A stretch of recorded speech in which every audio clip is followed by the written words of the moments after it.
Yaani mtu badala akwambie bwana, watu fulani wameniongopea jambo fulani, wamenidanganya, sivyo vile ambavyo tulivyokubaliana. Kifupi tu ni kama wamenitapeli. Unamuelewa vizuri, tukaongea Kiswahili umemuelewa. Lakini hawaongei hivyo.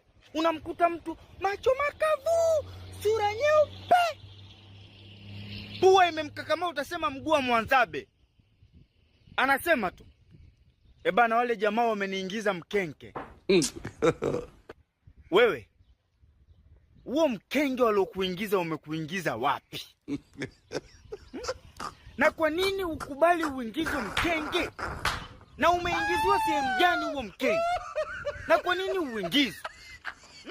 Mkenge hiyo mkenge hiyo which? Na wewe kabisa umekaa umekubali kuingizwa mkenge. Kwa nini?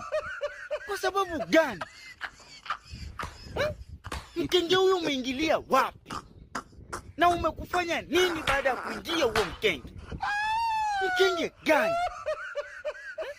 Au wewe ndo mkenge wenyewe?